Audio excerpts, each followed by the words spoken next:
A single whispered promise could determine the fate of empires for centuries. This was the hidden reality of the medieval world, a time when the precise alignment of stars and planets was believed to sanctify oaths with unbreakable power. We are uncovering the mystery of the 30 oaths whispered beneath star clocks that permanently altered generational power lines. These were clandestine pacts, sworn by kings and queens under the celestial clockwork of the night sky, that secretly reshaped the fabric of history. By the end of this journey, you will understand how ancient vows made under specific constellations still influence the hidden architecture of our modern world. How did a secret oath sworn during a lunar eclipse shatter a dynasty? What vow made under a comet's tail forged the very concept of European kingship? The answers lie in forgotten chronicles where politics and the cosmos collide. What legacy from these star-bound promises do you think we are still living with today? The night sky was their grandest cathedral and their most precise clock. For a medieval monarch, the slow dance of constellations was not just a spectacle. It was a living, breathing guide to power. Every royal birth, every coronation, every declaration of war was scheduled according to this celestial timetable. But this was far more than simple stargazing. It was a profound belief that the planets and stars directly shaped events on Earth, pouring their influence down like an invisible rain that could nourish a kingdom or wash it away. This conviction gave birth to the practice of swearing oaths under specific star clocks. Why would a king wait for a particular planetary alignment to sign a treaty? Because he believed that vow, sanctified by the heavens themselves, would be unbreakable and its consequences would echo for generations. In secluded scriptoriums, monks by candlelight translated this belief into intricate charts. They tracked the return of comets, recorded the precise positions of Mars and Venus, and mapped the zodiac. These were not academic exercises. They were state secrets consulted by rulers to find the most auspicious moment for any weighty undertaking. A vow sworn under a full moon in Leo might be intended for strength and longevity. A pact sealed as Mercury passed through a certain house could be designed for cleverness and secrecy. This celestial context is what transformed a simple promise into a generational command. It imbued the whispered words with a power that everyone, from the king who spoke them to the peasant who felt their ripple effects, believed was ordained by the cosmos itself. This belief in cosmic sanction leads us directly to the shadowy figures who sought to harness it, the architects of the 30 oaths who stood beneath the stars and whispered promises meant to bend the future to their will. That single night beneath the comet's tail forged a new blueprint for power. While the public coronation of Charlemagne was a spectacle of earthly glory, the secret oath he whispered with Pope Leo Roman III was the true engine of change. He did not merely receive a crown, he entered into a sacred bargain. In exchange for the Pope's spiritual endorsement and the title of Holy Roman Emperor, Charlemagne vowed his military protection, a shield for the Church in a violent world. This pact fused the sword and the cross into a single, unbreakable authority. Contemporaries saw the comet as a divine signature, a celestial fire sealing the vow and granting Charlemagne a mandate that seemed to come straight from the heavens. This was the genius of the first oath. It established the potent idea that a king's right to rule flowed not just from his bloodline or his army, but from God and the Church, with the cosmos itself as their witness. This concept became the bedrock of European politics for centuries. Every monarch who followed sought a similar blessing, understanding that spiritual legitimacy was the ultimate source of stable power.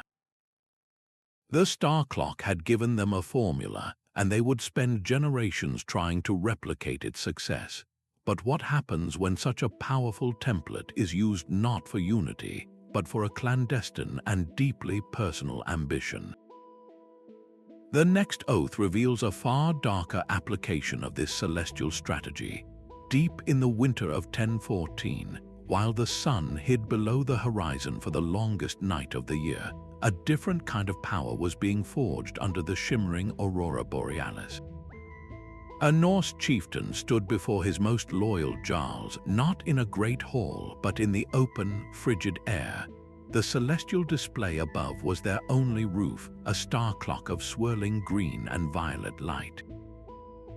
He placed his hands upon a sacred, rune-carved stone and whispered a vow to unite the warring tribes of Scandinavia under one banner, promising to honor their ancient laws. This was not a public declaration for the chronicles, but a clandestine pact witnessed only by the stars and his inner circle, a moment preserved not in official history, but in the cryptic verses of skaldic poetry and the deep cuts of runestones. The choice of the winter solstice was everything. In that culture, the longest night was a time of profound transition, a tipping point where the darkness began to recede and the light slowly returned. By swearing his oath at this precise celestial moment, the chieftain was symbolically binding his promise to the very cycle of rebirth and renewal. He was not just making a political deal, he was aligning his fate with the cosmos, suggesting his new, united kingdom would emerge from the old conflicts just as the sun returns after the solstice. The aurora, seen as the armor of the Valkyries or the bridge to the gods, provided a divine witness that no earthly priest could match. This oath worked. It provided the spiritual and cultural glue that helped bind a fractured people, setting a powerful precedent. Later medieval rulers, crafting treaties and alliances, would often choose the symmetry of a solstice or an equinox to sign their documents, hoping to borrow that same sense of cosmic permanence and unshakable divine favor for their own political unions. But what happens when such a powerful celestial ritual is used not for unification, but for a deeply personal and dangerous ambition? When the oath is sworn not under a glorious aurora, but in the ominous shadow of a lunar eclipse. The next whisper in the dark would prove that star clocks could sanctify treachery just as easily as they could unity. The blood-red moon of 1071 was not just an omen, it was an opportunity. While the citizens of Constantinople gazed up in terror at the eclipsed moon, a Byzantine princess saw a different kind of power. In the eerie copper light, she met secretly with a Norman mercenary captain. Her own brother, the emperor, was distracted, his authority seemingly dimmed along with the celestial light. She whispered a vow, a promise of vast Italian lands in exchange for his sword and his loyalty against the imperial throne. This was not a pact for unity, but for calculated betrayal, and the lunar eclipse was its perfect witness. In that era, a blood moon was widely seen as a sign of a ruler's failing power, a moment when the natural order was inverted. By swearing her oath at that precise, treacherous hour, the princess was performing a deliberate act of cosmic defiance. She was leveraging the perceived weakness in the heavens to challenge the authority on earth, sanctifying her treason with the very event meant to signal her brother's doom. The consequences were immediate and vast. The Norman captain, Robert Guiscard, accepted the oath and its celestial blessing, using it as a divine justification for his campaigns. This single act of betrayal, sealed under the red moon, critically fragmented Byzantine influence across the Mediterranean. It empowered Norman dynasties who would not only rule southern Italy for centuries, but would also become pivotal, fervent leaders in the coming Crusades, forever altering the balance of power between East and West. This oath forces a difficult question. If a star clock could sanctify both a unifying crown and a shattering betrayal, where did the true power lie? Was it in the stars themselves, or in the ruthless human will to use their symbolism as a weapon? The architects of these oaths understood this duality perfectly, and their greatest secret was a hidden language designed to ensure only the initiated could ever decode their true intentions. Venus and Jupiter hung like brilliant, patient guardians over Cordoba. In that year of 1085, their rare convergence was seen as a celestial handshake, a perfect moment to forge a peace that earthly politics could not sustain. Inside the courtyard of the great mosque, rival Moorish caliphs who had spent years in bitter conflict stood together. They were not there for a public ceremony, but for a clandestine, desperate act of unity. With the planets of love and fortune shining down, they whispered a solemn oath of non-aggression and mutual aid against the advancing armies of the northern Christian kingdoms. To seal this celestial bargain, they inscribed their vow on a silver plaque and buried it deep within the mosque's sacred foundation, believing the benevolent influence of the planets would protect the pact itself, ensuring its longevity. For a brief, glorious period, it worked. The internal squabbles that had weakened Al-Andalus ceased. This hard-won peace unlocked a golden age of intellectual exchange. Scholars, no longer diverted by war, freely shared knowledge across faction lines, translating ancient Greek texts and making stunning advances in medicine, mathematics, and astronomy. The very star clocks that had sanctified their oath became the subject of deeper study, their movements charted with unprecedented accuracy in observatories funded by the peace. This was the ultimate aim of such cosmic diplomacy, to borrow the perceived stability and harmony of the heavens and impose it upon the messy affairs of humanity. But the silver plaque in the foundations could not hold forever. The peace, though sanctified by Venus and Jupiter, was ultimately a human creation, and it proved fragile. The relentless external pressure from the northern kingdoms, combined with the resurfacing of old ambitions and distrust among the Caliph's successors, eventually caused the accord to shatter. The celestial alignment had provided a window of opportunity, a moment of perfect potential, but it could not freeze human nature in time. This failure reveals a profound truth about the 30 Oaths. The power was never in the stars alone. It was in the collective belief they inspired, a belief that could be channeled toward both magnificent collaboration and devastating betrayal. So if the true power lay in controlling that belief, how did the architects of these oaths ensure their secrets remained hidden from rivals and future generations? Their solution was a language of power, written not in ink, but in the very alignment of stone and stars. The true architects of these cosmic pacts were not the kings who whispered the vows, but the silent monks who recorded them. In cold, candlelit scriptoria, these scribes meticulously tracked the dance of planets and the timing of eclipses, cross-referencing their charts with ancient biblical prophecies. Their illuminated manuscripts were far more than beautiful art. They were functional databases of power, blending precise astronomical observation with deep theological meaning to create an unshakable justification for the divine right of kings. A ruler could point to these records and prove that his authority was not merely inherited, but was literally written in the stars and sanctioned by God. This intellectual framework transformed abstract celestial movements into a practical political tool. A king planning a crucial treaty would consult these monastic records to find the most propitious date, perhaps a spring equinox symbolizing new beginnings or a moment when Jupiter, the planet of kingship, was dominant. The scribe's quill did not just document history, it actively shaped it by providing the celestial schedule for statecraft. Their work created a self-fulfilling prophecy. By preserving the details of which oath worked under which star clock, they reinforced the belief in the system itself, ensuring that future rulers would continue to seek the same cosmic validation. This deep, recorded connection between heaven and earth formed the bedrock of medieval political order. But what happened when these very records designed to uphold power fell into the wrong hands?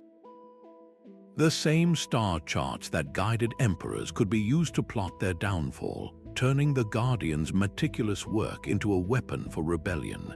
That standing stone, carved at the boundary of a French estate, held a promise that defied its time. In the early 12th century, as the first light of the spring equinox broke precisely over the eastern hills, a powerful feudal lord gathered his vassals. He did not demand more taxes or more soldiers. Instead, he whispered a vow of fealty that included clauses for the fair treatment of serfs and the equitable sharing of the harvest. This was not a simple promise. It was a contract recalibrated under a star clock of perfect balance. The choice of the equinox was deliberate. This was the one day of the year when light and dark, day and night, existed in perfect equilibrium. By swearing his oath at that exact moment of celestial balance, the Lord was binding his rule to the principles of justice and natural order. He was suggesting that his governance, like the sun's path, would be fair and balanced. To seal this cosmic bargain, the words were carved into a standing stone at the edge of his lands, a permanent marker for all to see.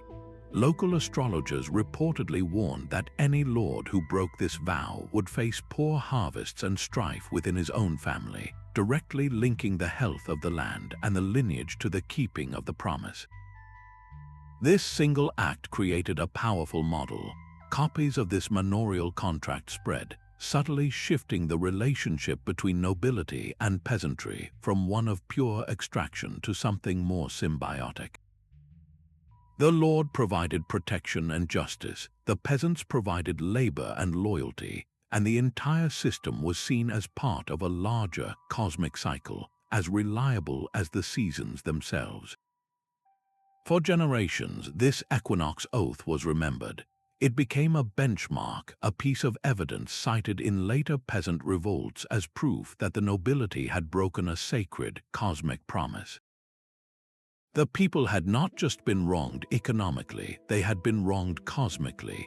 The natural order, once balanced by the oath, had been thrown into chaos by its violation. This reveals a profound shift in how celestial power could be wielded. It was no longer just a tool for emperors and popes to consolidate authority.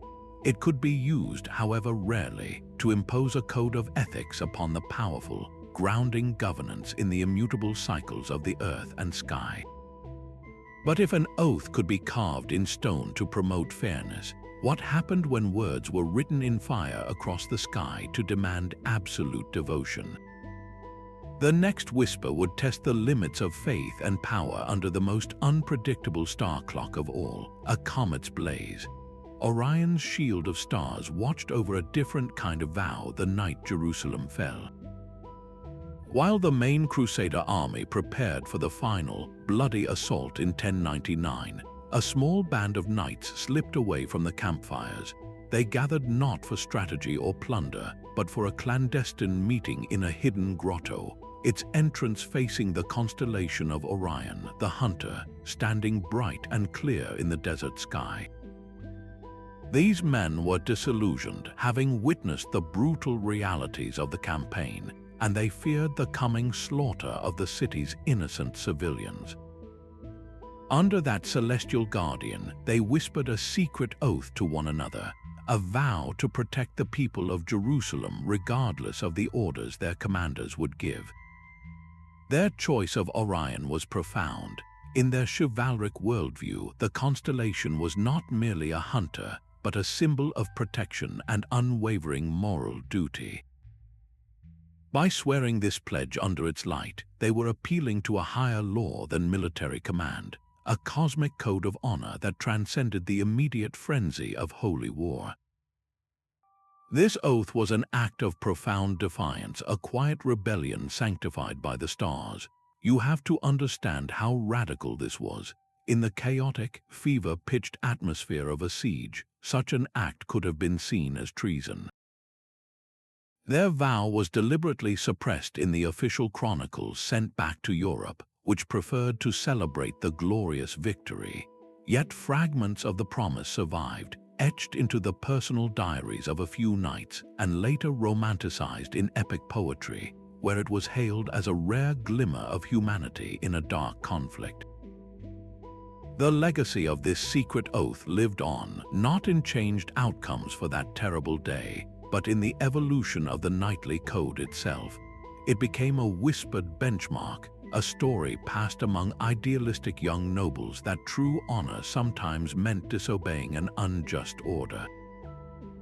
It demonstrated that the same star clocks used to sanctify imperial power could also inspire moral resistance, providing a celestial backdrop for a conscience to stand against the crowd. This raises a pivotal question.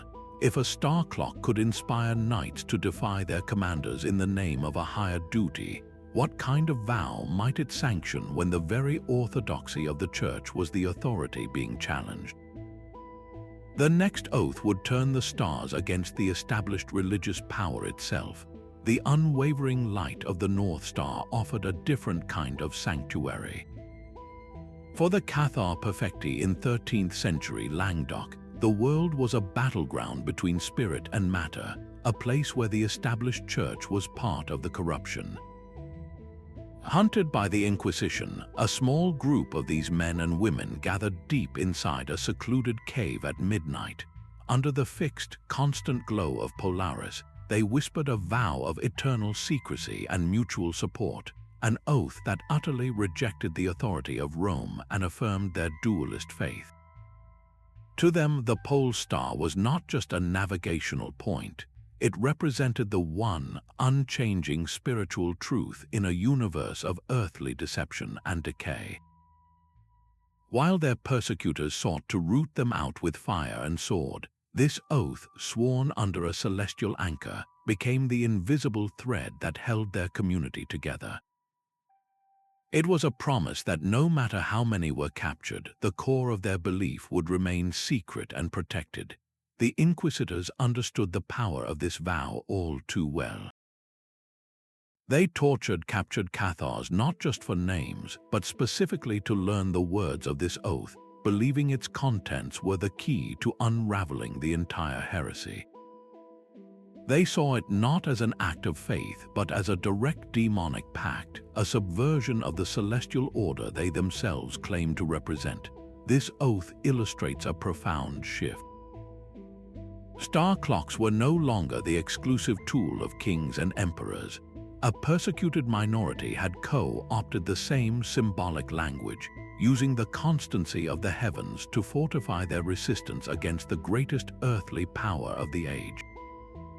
The Cathar Oath became a legendary symbol of religious defiance. Its memory, though the movement itself was brutally eradicated, lived on. It inspired later dissident groups, from underground mystical sects to Protestant reformers, to also use the imagery of fixed stars and constellations in their own clandestine ceremonies, finding in the cosmos a witness that no earthly authority could corrupt or silence. This raises a chilling question for the powers of the time. If a star clock could sanctify a heretic's vow just as powerfully as an emperor's coronation, how could they ever be sure who else was using the sky to plot against them? The very tools used to build empires could also forge the keys to their undoing. Meteors fell like a cascade of silver coins across the Lubeck sky. In 1241, as this celestial storm lit up the night, the founding merchants of the Hanseatic League did not take cover. They stood together and saw not a portent of doom, but a shower of divine opportunity.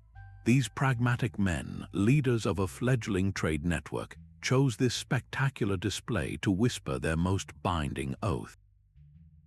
They vowed to standardize trade weights from Novgorod to London, to financially protect each other's ships from the ever-present threat of piracy, and to provide mutual aid should plague or famine strike any of their member cities. This was more than a business agreement. It was a corporate pact sanctified by the falling stars, which they interpreted as heaven's fiery signature of approval for their ambitious commercial project. By aligning their foundational vow with this unpredictable cosmic event, they were borrowing its immense symbolic power. The meteor shower represented sudden, brilliant, and widespread change, a perfect metaphor for the economic revolution they hoped to unleash across Northern Europe. The oath was immediately recorded into the League's charter, transforming a loose alliance into a unified economic force with a celestial mandate. The consequences were profound and enduring. This oath created a framework of trust and standardization that allowed goods and capital to flow with unprecedented security. Cities like Hamburg and Bruges did not just grow, they exploded into centers of wealth and culture, their prosperity built on this star-blessed promise of mutual protection. For the first time, a significant power block emerged that was not rooted in land or feudal loyalty, but in commerce and collective oath. The falling stars had blessed a new kind of kingdom, one of ledgers and sea lanes.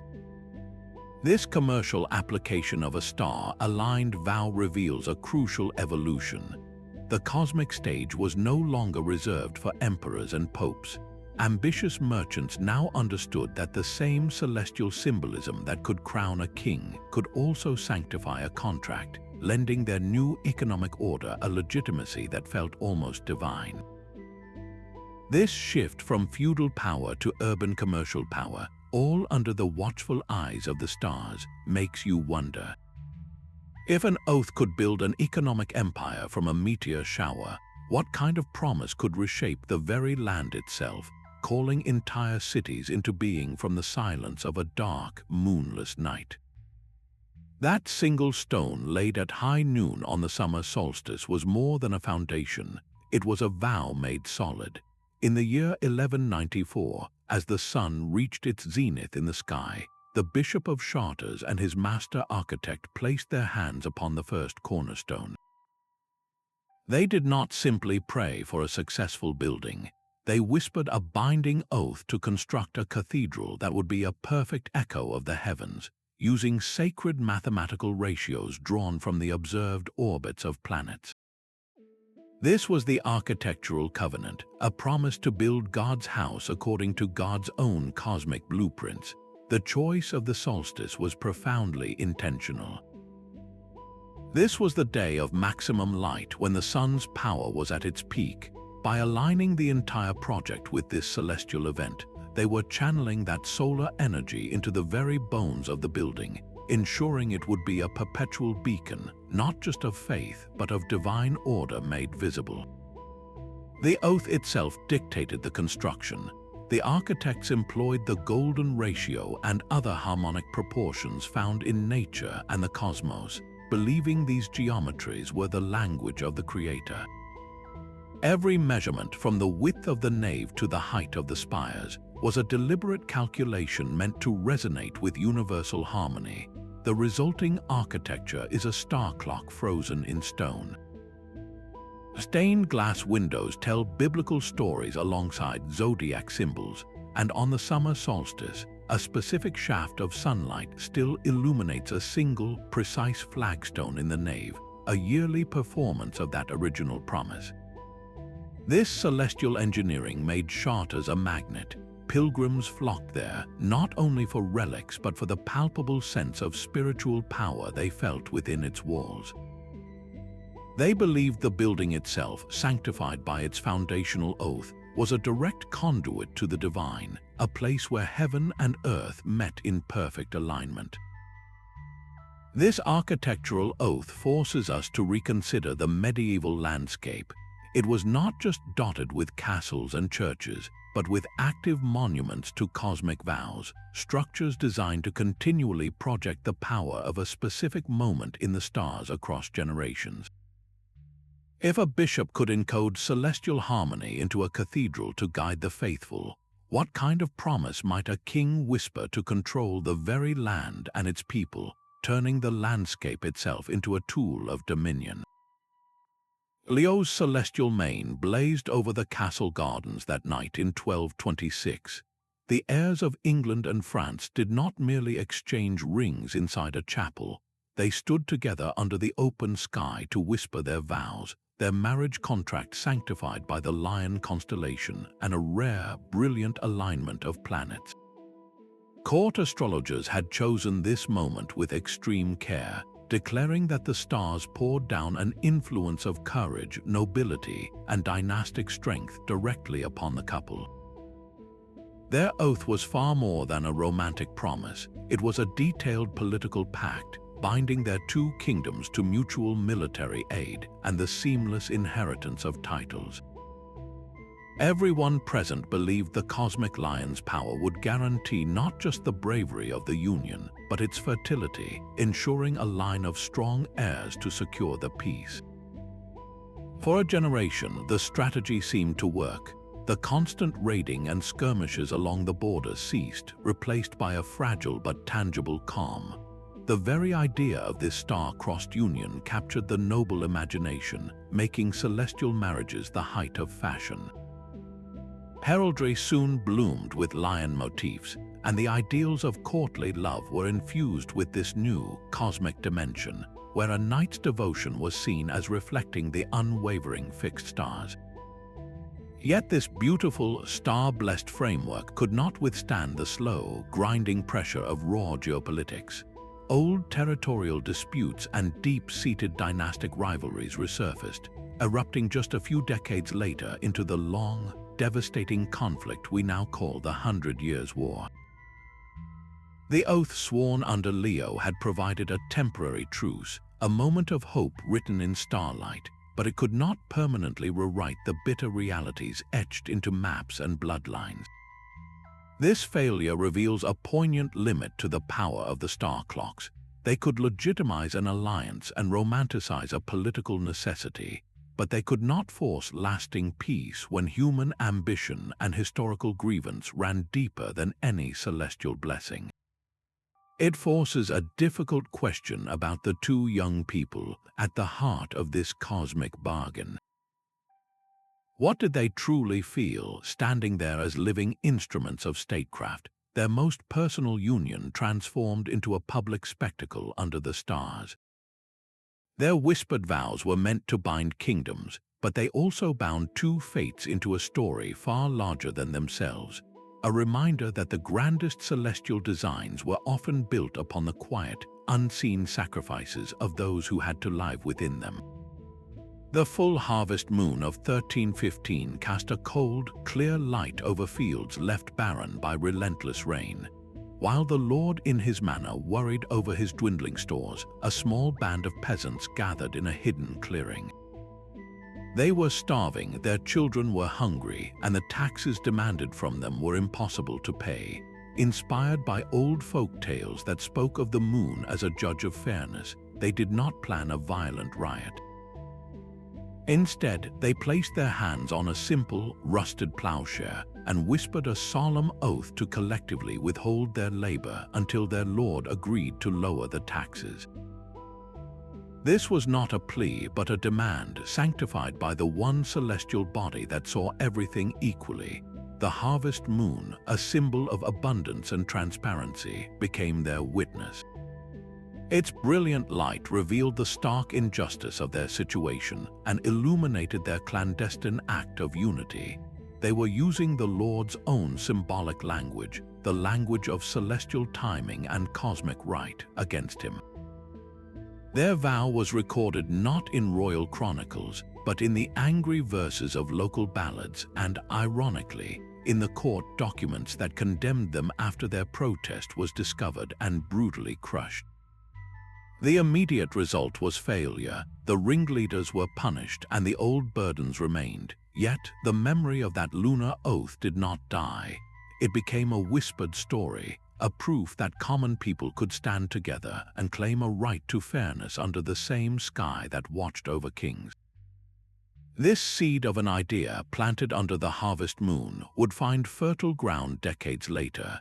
During the Great Peasants' Revolt of 1381, the rebels would again invoke celestial imagery, arguing that God had made all people equal under the sun and stars, and that no man had the right to enslave another. The courage of that first small group under the harvest moon demonstrates a profound shift. The power of star clocks was not a magic reserved for the high and mighty. It was a symbolic tool that could be appropriated by anyone who dared to look up and claim their place in the cosmic order. If a starving peasant could find the courage to swear an oath under the moon, what other hidden voices were the stars listening to?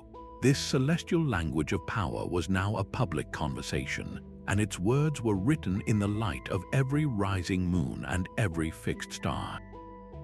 Venus hung like a solitary lantern over the University of Bologna, a quadrangle, its steady light falling upon a line of graduating law students. As the evening star, it was their chosen witness. Each scholar, one by one, placed a hand upon a heavy, leather-bound volume of Justinian's code and whispered a vow. They pledged to uphold truth and justice above all, and to never, ever wield their hard-won legal knowledge for corruption or personal enrichment.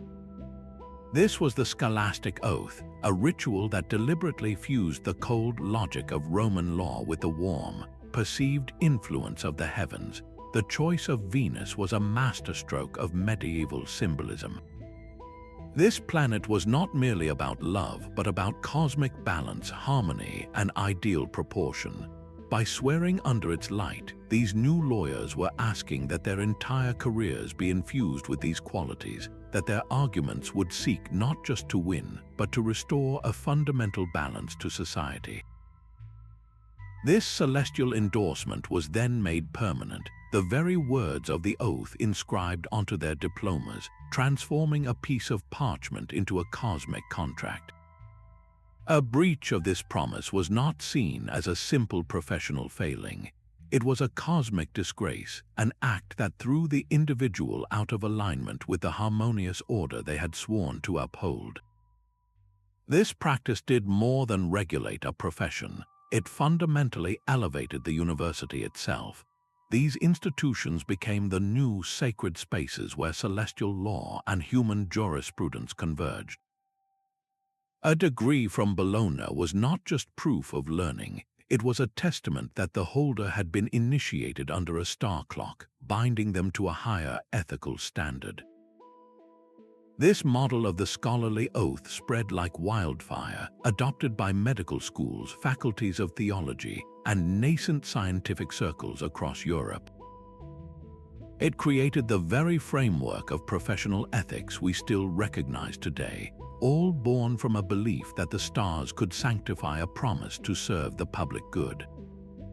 But this elegant fusion of cosmic harmony and intellectual pursuit could not last forever. A new way of thinking was stirring, one that would look at the same star clocks and see not divine influence but mechanical motion, demanding a new kind of oath altogether. While kings and peasants looked to the stars for political power, the alchemists sought a different kind of authority entirely. Deep in a prog cellar, as the planet Mars began its strange, backward dance across the sky, a figure known only as the Master of the Emerald Tablet prepared to whisper his most sacred vow. The air was thick with the smell of sulfur and herbs, the only light coming from a single furnace where a strange, glowing liquid bubbled. He did not swear an oath for land or loyalty. Instead, he pledged to use any knowledge of transmutation he uncovered solely for healing the sick and enlightening the mind, vowing to never use this divine art for personal wealth or temporal power. A planetary retrograde, especially that of warlike Mars, was seen as a unique celestial window. It was a time when the normal flow of cosmic energy was interrupted, turned inward, allowing a practitioner to peer behind the veil of ordinary reality and perceive the hidden structures of nature itself. This backward motion was not a malfunction of the heavens, but a sacred opportunity for profound inner reflection and spiritual unlocking. This particular oath, though wrapped in the mystique of legend, created a powerful ethical template. It framed the alchemist not as a greedy seeker of gold, but as a moral philosopher, a spiritual physician whose ultimate goal was to purify his own soul as he sought to purify base metals. This idea of moral restraint as a prerequisite for manipulating matter would echo for centuries. Early chemists and physicians, men like Paracelsus, carried this ethos forward. They believed that to truly understand the secrets of nature, one first had to swear a kind of cosmic oath to do no harm, to seek only the betterment of humanity. The laboratory was their monastery, and their experiments were a form of prayer. But this deeply personal, mystical approach to knowledge posed a direct threat to the established powers of the age. How could the church or a king control a pursuit that claimed its authority not from scripture or a crown, but from the perceived backward motion of a planet in the night sky? The alchemist's oath represented a form of power that was entirely ungovernable, a direct line from the individual conscience to the cosmos itself. The Southern Cross was their only fixed point in a world of liquid darkness. As Portuguese caravels pushed further down the African coast in the 1400s, their captains faced a disorienting reality. The familiar pole star had sunk below the horizon, and the constellations that had guided their ancestors for 1,000 years were gone. In this alien sky, they found a new celestial anchor, a perfect cross of 4 bright stars. Under its unfamiliar shape, the ship's commander would gather his officers and swear a solemn vow. They pledged loyalty not just to the distant king in Lisbon, but to one another, binding their fates for the duration of the perilous journey. This oath included specific promises to chart every coastline with meticulous accuracy, and to treat any peoples they encountered with a baseline of respect, a directive aimed at facilitating trade rather than provoking immediate conflict. The Southern Cross was not just a navigational tool, it was their divine witness. Its cruciform shape resonated deeply with their Christian faith, transforming a terrifying venture into the unknown into a sacred mission, guided by a celestial sign from God himself. This vow was a practical necessity. On voyages that could last for years, with crews stretched to the breaking point by scurvy and fear, the oath provided a framework of discipline and shared purpose. It reminded every man that they were part of something larger than themselves, a grand enterprise sanctified by the heavens. The principles embedded within this navigator's oath, especially the emphasis on accurate record-keeping and regulated conduct, did not vanish when the ships returned home. They were carefully written down and formalized, becoming the bedrock for later maritime codes and the official charters that governed the age of exploration. This 14th oath reveals a crucial evolution. The medieval world was not static.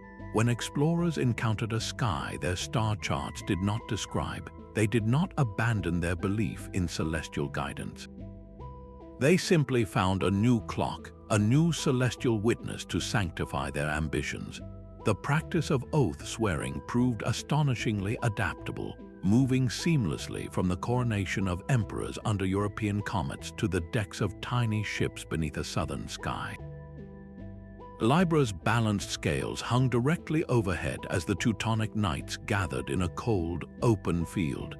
Each year at the autumnal equinox, these warrior monks ceased their campaign of conquest to renew their sacred vows of chastity, poverty, and obedience. This was not a private prayer, but a grand public ceremony held under the specific star clock of the constellation Libra, the scales of justice. The timing was everything. The equinox, that brief moment when day and night are of equal length, perfectly mirrored the order's own impossible duality. They were men of God sworn to poverty, yet they governed vast estates. They were monks sworn to peace, yet their purpose was holy war. The oath sworn under Libra was a conscious attempt to impose celestial balance onto this internal conflict, a vow to use measured force and dispense true justice in their brutal campaigns across the Baltic. For a few hours under those stars, the ideal was made real. The ritual reinforced their unique identity and forged an unbreakable cohesion, binding men from different lands to a single, celestial standard of conduct. Yet this equilibrium was as fleeting as the equinox itself. The daily reality of governing a conquered territory, of managing rebellious populations and competing with rival lords, constantly pulled them toward the harshness of pure martial law. The annual oath became a necessary corrective, a celestial reset button that pulled them back from the brink of becoming just another band of marauding knights. It was a disciplinary tool, using the authority of the heavens to enforce a code that earthly pressures constantly threatened to erode. This practice demonstrates a critical evolution in the use of star clocks. They were no longer just for founding dynasties or sealing treaties. They were now being used for internal governance, to manage the morality and behavior of a powerful institution itself. If a star clock could be used to annually recalibrate the conscience of an entire military order, how could the same principle be applied to the conscience of a single, all-powerful ruler? The next oath would place a king directly under the judgment of the stars, not for conquest but for his own soul. The annual rising of Sirius over Ghent was the city's true heartbeat. As the brightest star in the sky crested the horizon, the entire municipal council, led by the mayor, would gather in the main square. This was not a simple anniversary, it was a celestial reset. With the star's brilliant light bathing the proceedings, every official would raise their right hand and publicly swear the Charter Oath, a vow to uphold the freedoms, privileges, and ancient laws of the city's citizens.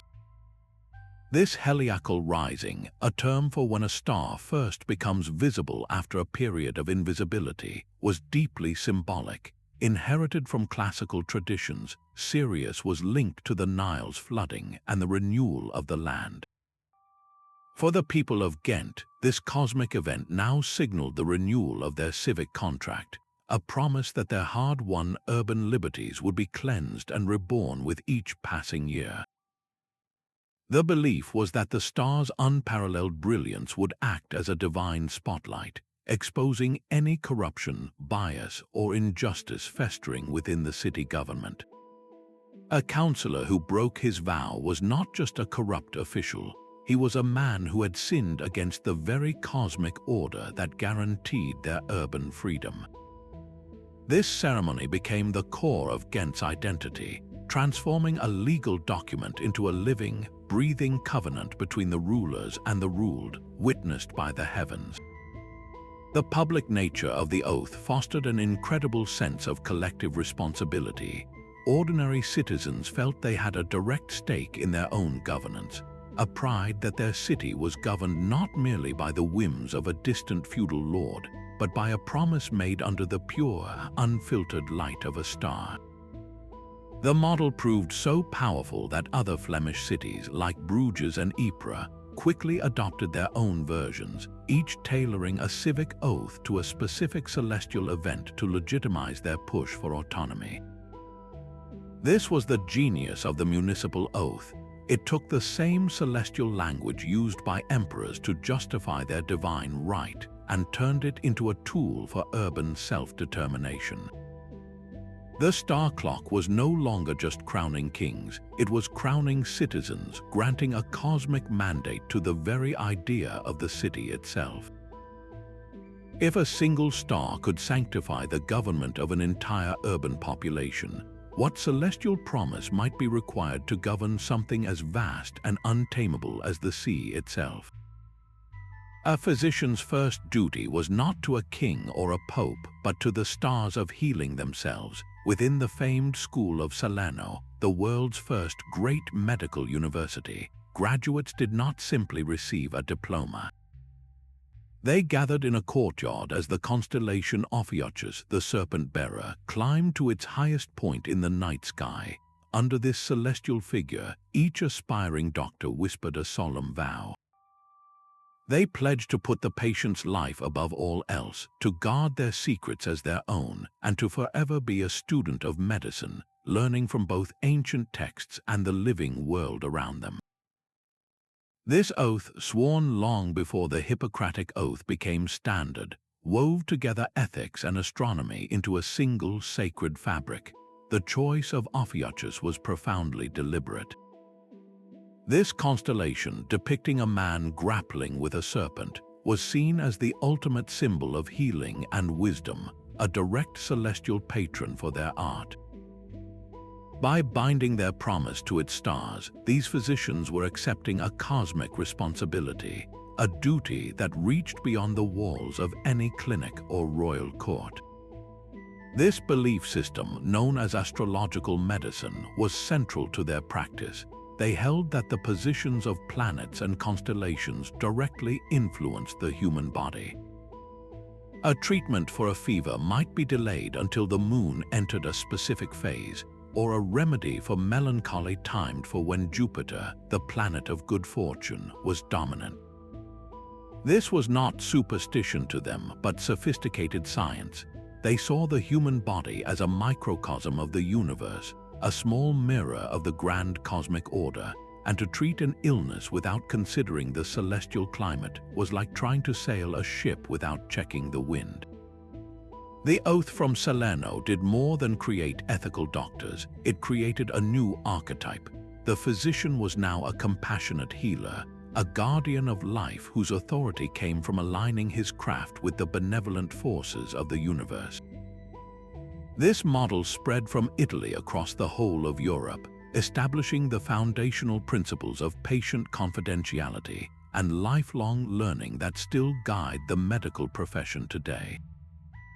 Yet this elegant fusion of cosmic faith and clinical practice could not last forever. A new, more skeptical age was dawning, one that would look at the same starry serpent-bearer and see not a divine healer, but a simple pattern of distant suns, forcing medicine to find a new kind of oath altogether. The Milky Way was their library, a river of light arching over fields and castle walls. For the wandering minstrel, this celestial path was not a random scattering of stars. It was a living stream of memory, a bridge connecting every town and every listener to a shared human story. These traveling poets and musicians swore a simple, profound oath beneath its glow, a vow to carry the tales they heard with absolute fidelity, to change no detail and forget no verse. Their promise was a sacred trust that functioned as the living archive of a world before printing presses. When a minstrel learned a song of a heroic knight in one kingdom, he swore to sing it exactly the same way in the next, ensuring the story remained intact as it traveled from France to Germany, from court to countryside. They believed the soft, ethereal light of the galaxy itself inspired truth and beauty in their voices, guarding against the temptation to embellish or distort for a richer patron's favor. To break this oath was considered a spiritual and professional catastrophe. It was believed the muse would abandon the oath breaker, his memory would fail, and his music would lose its power to move an audience, leading to his exile from the fraternity of performers. This informal galactic vow had monumental consequences. It was through these faithful transmissions that the Song of Roland spread from France, that the Nibelungen took shape in Germany, and that countless ballads of Robin Hood were preserved in English taverns. These stories, carried on the backs of star-sworn promises, became the bedrock of national literatures and identities, giving people a common cultural language in a politically fractured Europe. This poetic oath forces us to see the star clocks in a new light. They were not just tools for kings and merchants, they were also instruments for artists, a celestial stage that inspired and sanctified the very stories that told a civilization who it was.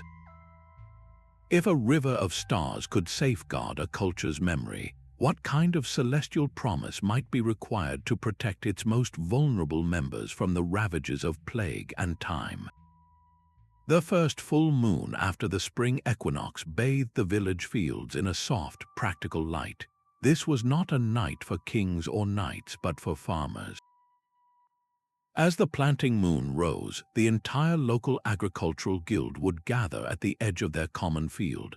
With calloused hands placed on a shared plough, every member, from the eldest to the youngest, whispered a collective vow. They pledged to lend their oxen to a neighbor whose animal had fallen sick, to help rebuild a barn lost to fire, and to share their seed grain if one family store was ruined by damp.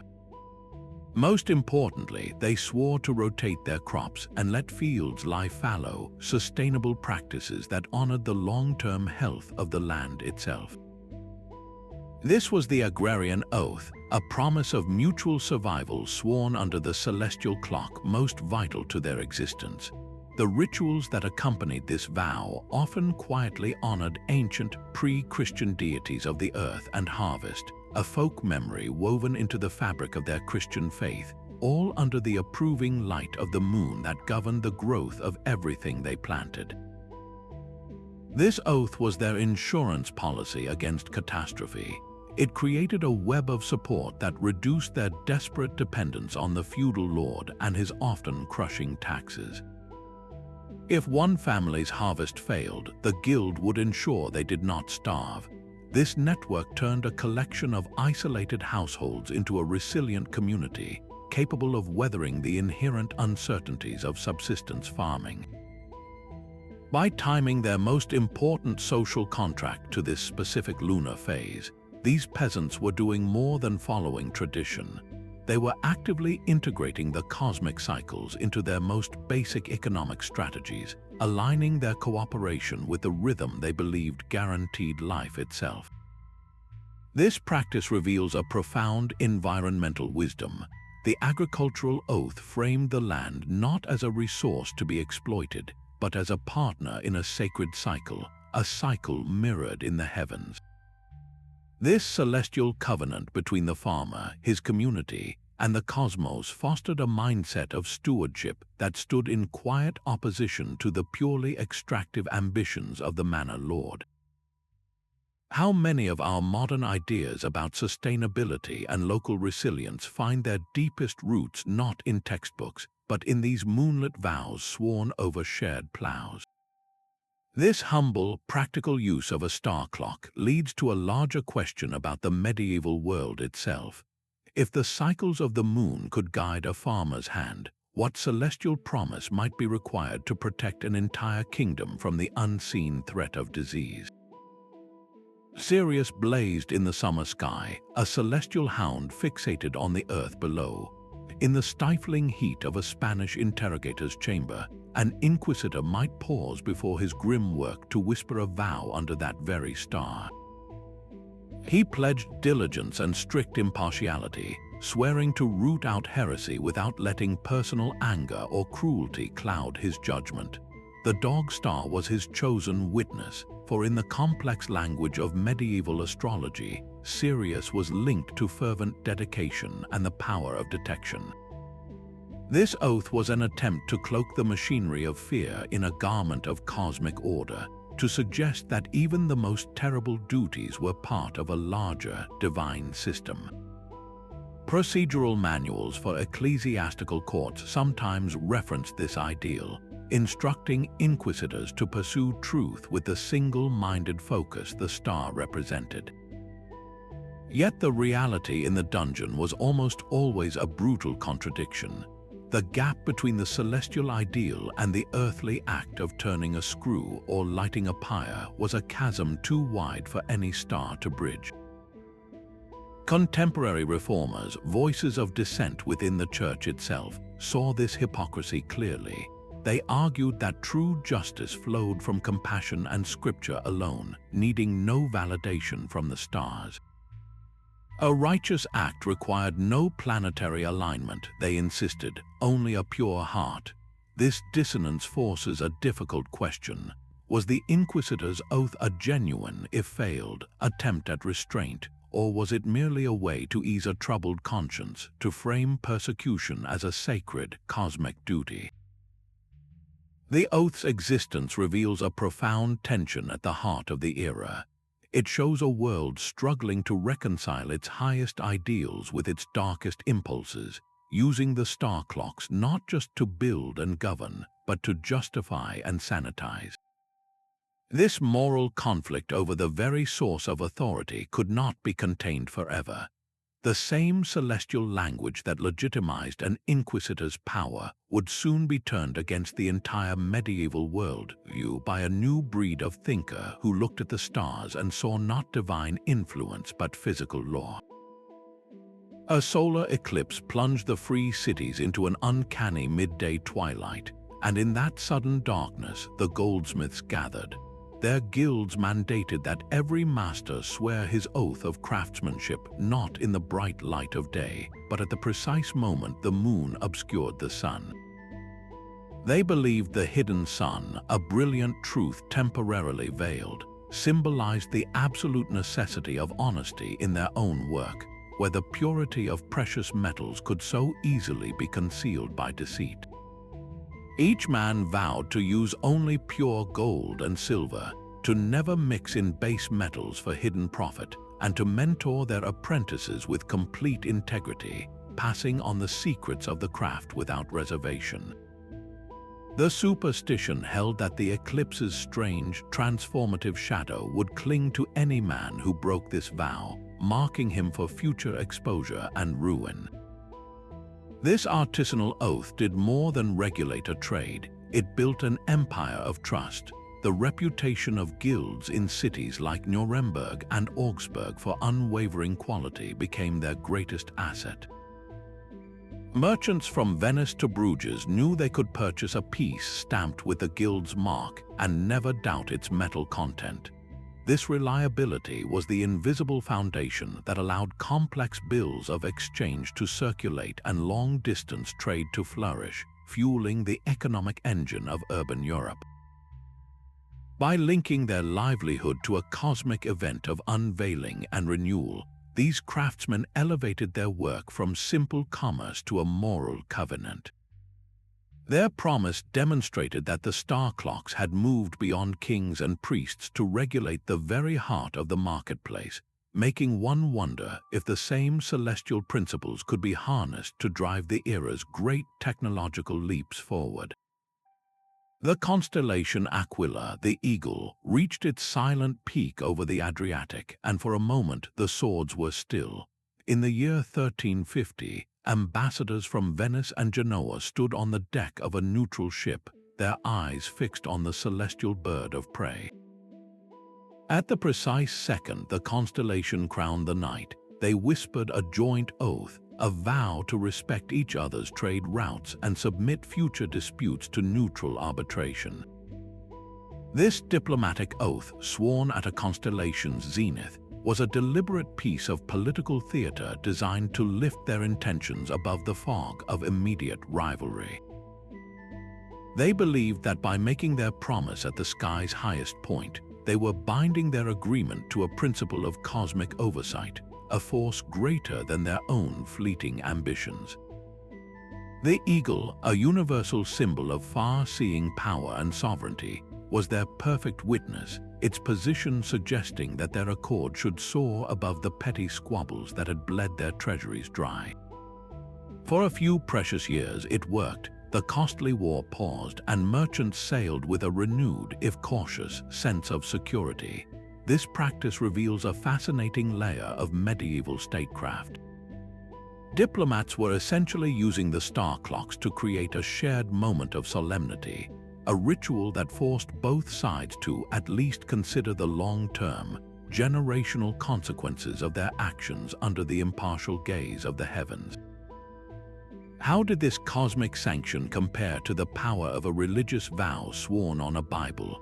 A promise made to God was certainly fearsome, but it was also interpretable through the lens of a single faith. A celestial oath, however, appealed to a perceived natural order that transcended any one religion, a neutral ground in the sky where even bitter rivals could meet. Of course, these oaths were broken as often as they were kept. The Genoese and Venetians would soon be at each other's throats again, yet the precedent itself was profound. It established that the language of the stars could be a language of temporary peace, a way to open a dialogue when all other doors had slammed shut. If the stars could make enemies talk, what other human conflicts might they have been called upon to resolve, perhaps even within the fractured heart of a single kingdom? The darkest night was not an absence but a beginning. When the moon vanished from the sky, a Christian mystic in her secluded cell saw a sacred canvas of pure potential. She would whisper a final vow of silence and contemplation, a personal oath sworn only to God during this phase of the new moon. This was not a public ritual, but a private covenant of self-denial, a conscious choice to align her inner life with the cosmic cycle of darkness and renewal. She believed that by emptying herself in the symbolic emptiness of the sky, she could make more room for the divine to enter. Theologians like Hildegard of Bingen detailed this practice in their mystical texts, describing how this lunar vow facilitated profound visions and insights, experiences they were certain flowed directly from God. The new moon oath shifted the focus of spirituality dramatically. It championed inner transformation over external ritual, suggesting that the most important journey was not to a physical pilgrimage site, but into the depths of one's own soul, guided by the celestial clock. By choosing the darkest night for their most sacred promise, these mystics embraced a beautiful paradox. They understood that true enlightenment often begins not in brilliant light, but in obscurity, that the soul must first navigate its own inner darkness to find a dawn that is entirely its own. This deeply personal use of a star clock reveals its incredible adaptability. The same heavens that guided emperors and merchants could also guide a single soul-seeking union with the infinite. How many other quiet revolutions of the spirit began with a whispered vow in a moonless room? If a Christian mystic could find divine connection in the dark, what celestial promise might a Jewish scholar whisper under a completely different set of stars, seeking not personal ecstasy, but the hidden structure of creation itself? The master shipwright's oath was carved into the keel of the ship itself. In a dozen coastal towns from Brittany to Bergen, the most respected shipwrights would gather their apprentices as the Pleiades, that tight cluster of 7 stars, first crested the horizon. This celestial event was not just a signal of changing seasons, it was a precise star clock linked to the turning of the tides. Under its shimmering light, the master would place his hand upon the freshly cut oak of a new keel and whisper a solemn vow. He promised to use only the strongest, most resilient timber, to employ jointing techniques passed down through generations, and to build a vessel that honored rather than challenged the immense power of the ocean. This was the shipwright's oath, a pact between human craft and cosmic force. The choice of the Pleiades was profoundly practical. Its rising marked a period of predictable, powerful tides, allowing for the easy launching of newly completed hulls. But the symbolism went much deeper. Mariners across cultures saw the cluster as a protective charm, a tiny flock of doves or a group of sisters that could guide sailors home. By swearing his oath at this precise moment, the shipwright was weaving that protective magic directly into the fabric of the ship, from its mast to its rudder. The belief was absolute. A ship built under this oath was considered inherently safer, blessed with an intangible quality that would see it through gales and past hidden reefs. This celestial covenant became the very soul of maritime communities. A shipyard known for faithfully observing the oath could charge a premium for its vessels, its reputation traveling across the known world. This demand for star-blessed ships created a powerful incentive for technological innovation. Shipwrights constantly refined their designs, experimenting with deeper drafts and stronger sternpost rudders, all in an effort to live up to the cosmic promise of seaworthiness they had sworn. The advanced carracks and cogs that would later dominate the age of exploration were not born in a royal court, but in these humble yards under the watchful eyes of the Seven Sisters. This oath forces us to reconsider the roots of technological progress. It was not merely a matter of trial and error, but a spiritual and practical commitment to excellence, driven by a belief that the heavens themselves were partners in the enterprise. If a shipwright could build a better vessel by aligning his promise with the tide-turning stars, what other medieval technologies were advanced under a similar celestial covenant? Justice was a fragile vessel, and the stars were its ballast. In courtrooms from Paris to Prague, a judge preparing to hear a capital case would sometimes delay his final verdict until the constellation Libra, the scales, was clearly visible in the night sky. He and his jurors would then step outside, their breath misting in the cool air, and collectively swear an oath to deliver a fair judgment. This judicial vow was not a mere formality. It was a profound ritual that included specific pledges to weigh evidence without favor, to resist bribes or threats from powerful nobles, and to show mercy when the circumstances demanded it. By aligning their decision with this celestial symbol of balance, they were actively embedding their human court within a framework of cosmic law. The belief was that their authority did not originate from the king alone, but from a universal principle of order, a divine mathematics of right and wrong that was as real and predictable as the movement of the planets. This practice gave their verdicts an almost unassailable legitimacy. A lord could challenge a judge, but who could challenge the stars themselves? Legal scholars of the era wrote extensive commentaries on this very idea, arguing that earthly law was simply a dim reflection of this perfect celestial code, and that a judge who swore under Libra was acting as an agent of a higher divine court.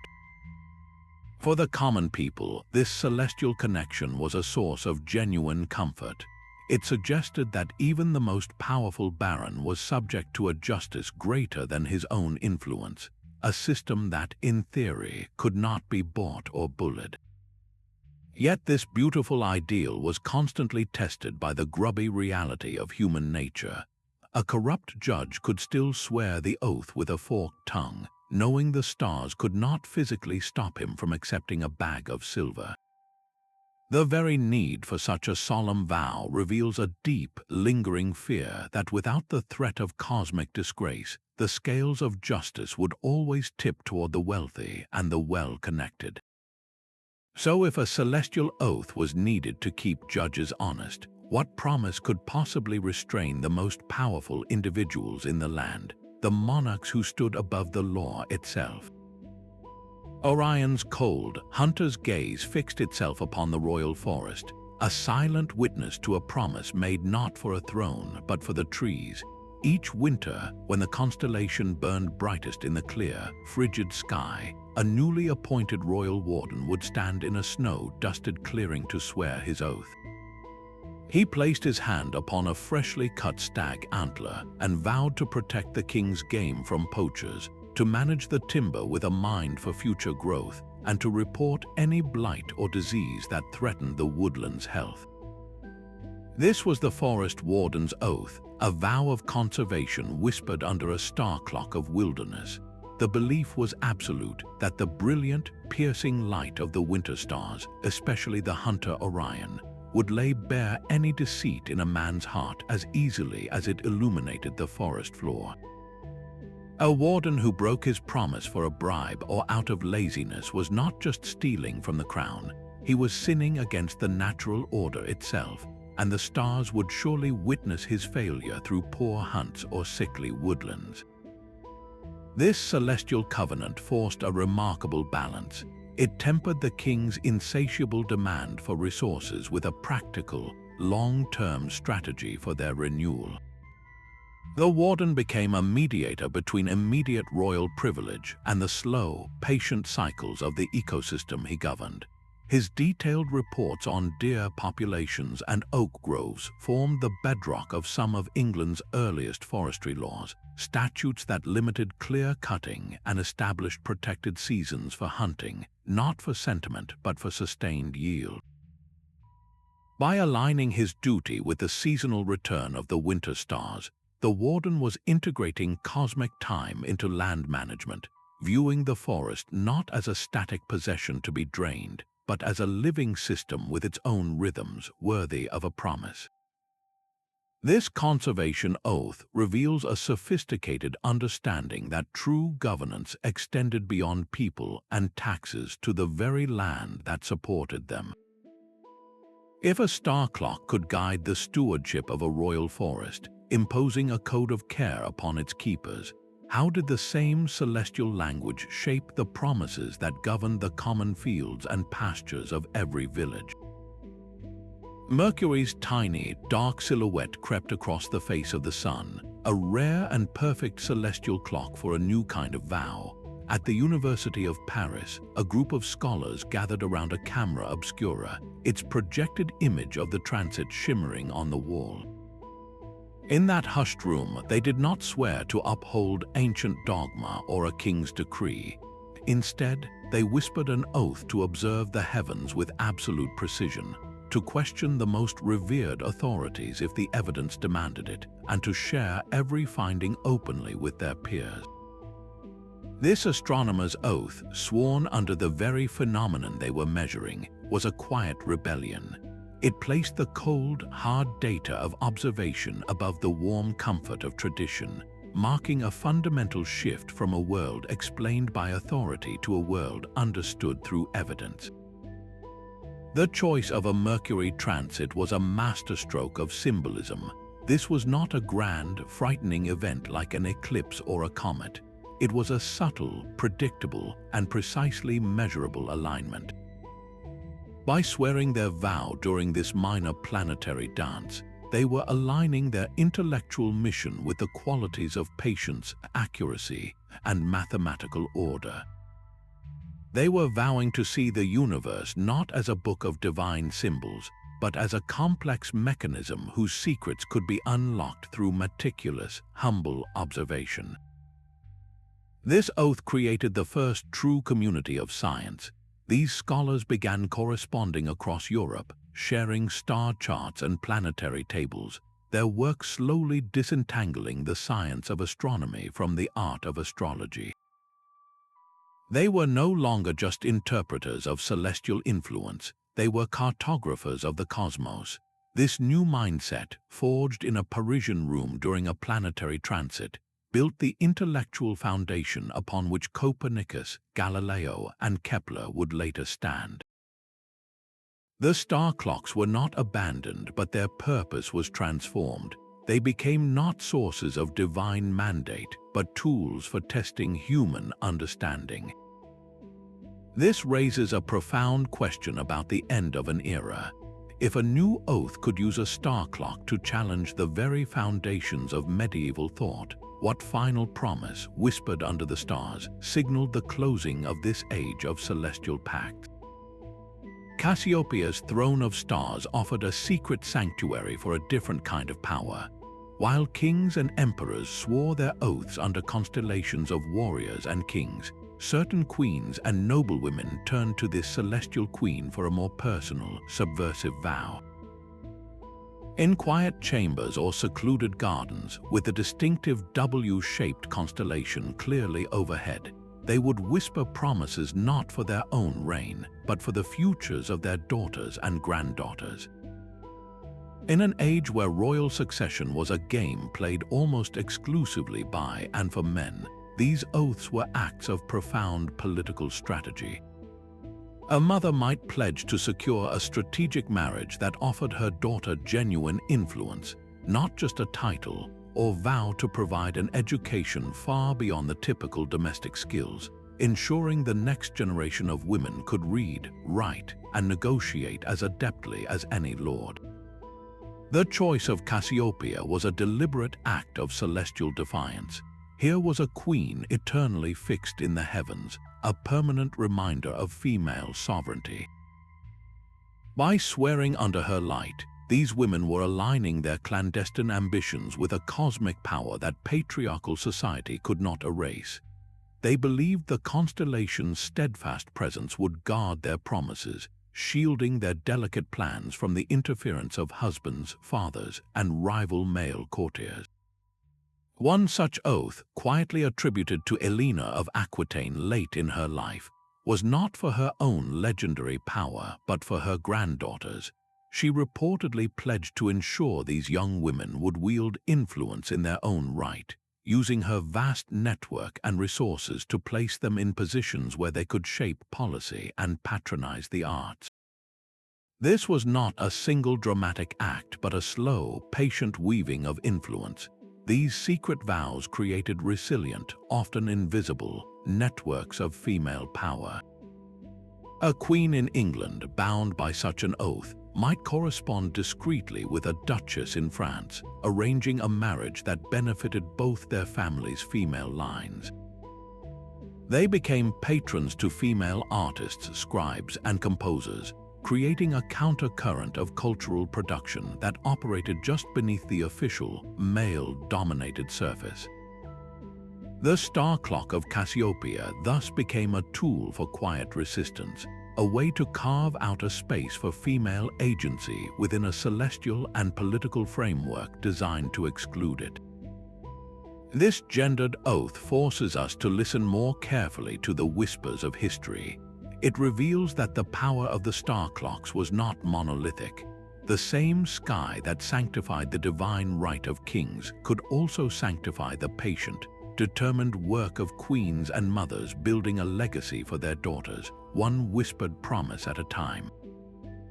If a queen could use the stars to secure a future for her female lineage, what other silent voices were using the constellations to forge their own paths to power, entirely outside the notice of courts and chroniclers?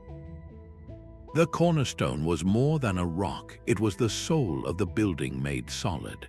As the first evening stars pricked the twilight sky, the master mason and his entire crew would gather around the designated spot. They did not simply begin work, they joined hands and whispered a collective vow of solidarity and unwavering quality. This was the mason's oath, a promise to work in perfect harmony, to share every secret of their craft without jealousy, and to protect one another from the ever-present dangers of the worksite.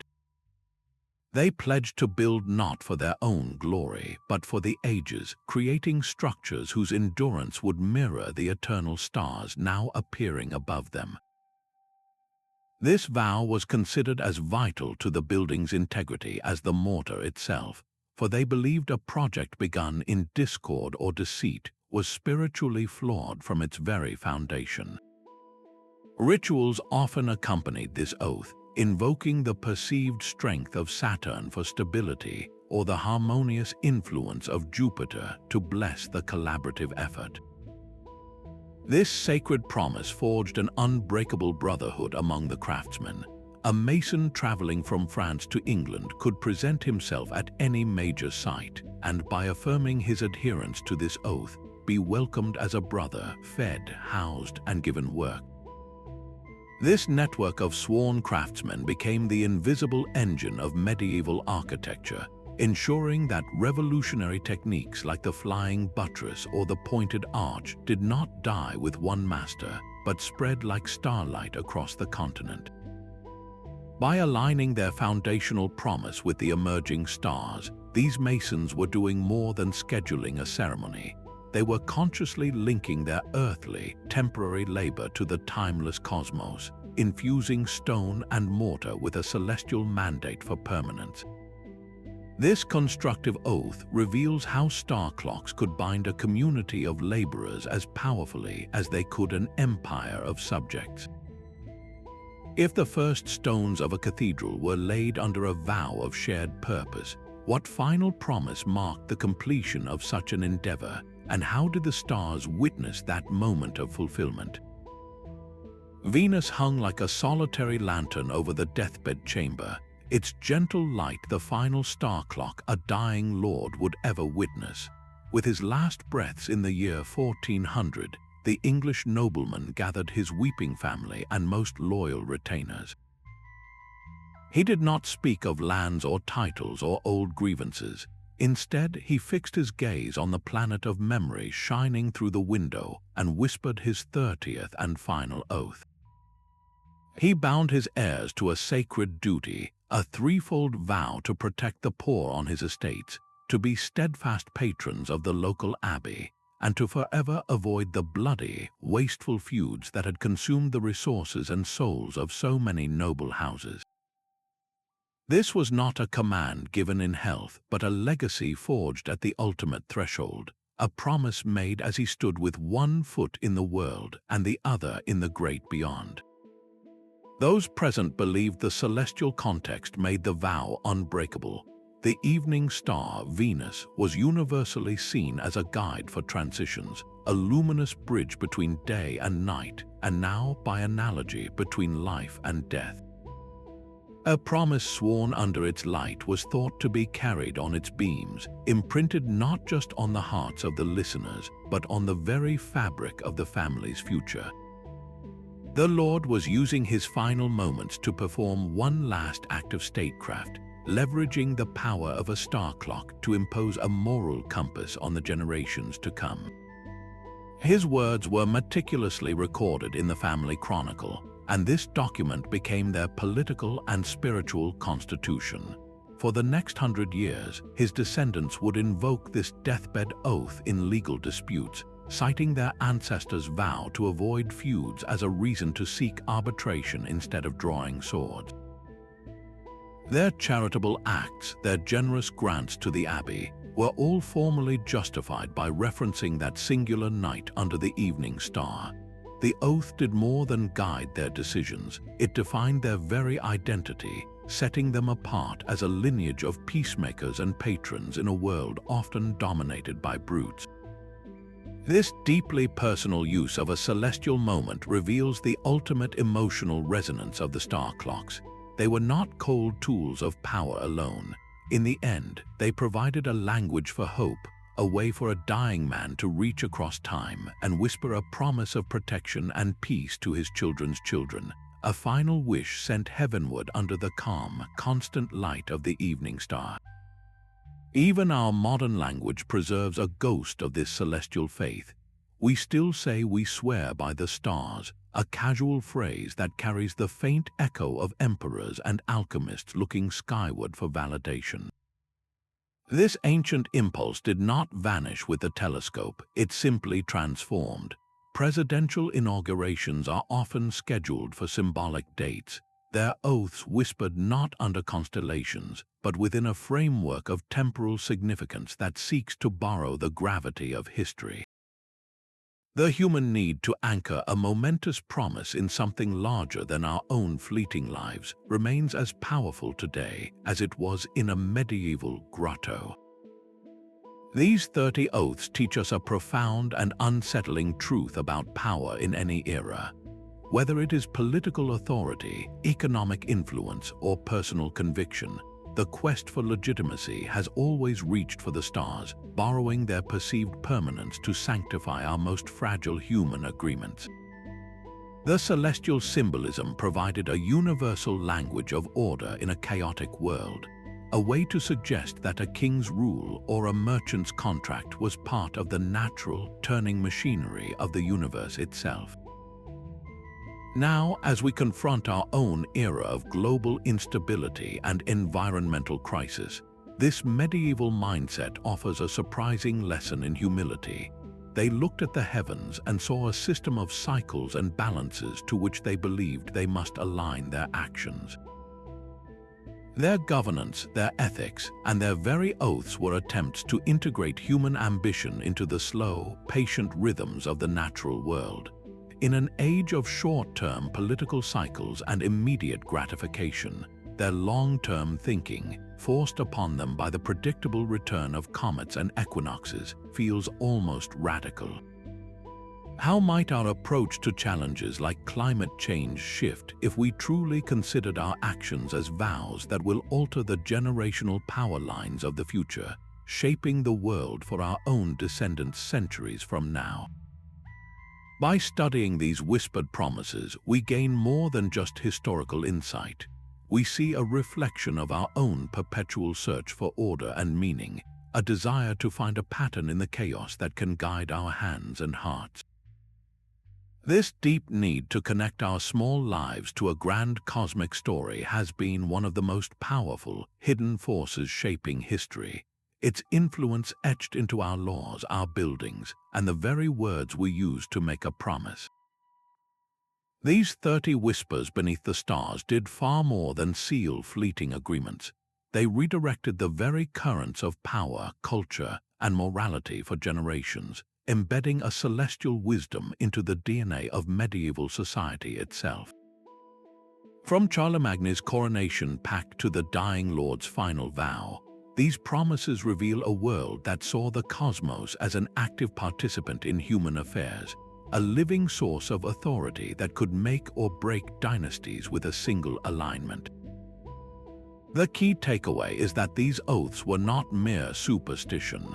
They were sophisticated tools for legitimizing power, for fostering resilient communities, and for navigating the profound uncertainties of a dangerous world. Their echoes are still felt today in our legal systems that seek impartial justice, in our professional ethical codes, and in our deep-seated desire to anchor our most important promises in something timeless and true. As you look up at the same stars that guided those medieval rulers, consider the weight of your own promises and the long shadows they may one day cast. Which of these 30 oaths resonated most deeply with you? Share your thoughts in the comments and subscribe for more journeys into the hidden forces that shape our world, because understanding the intricate patterns of the past is the very first step toward mastering the possibilities of the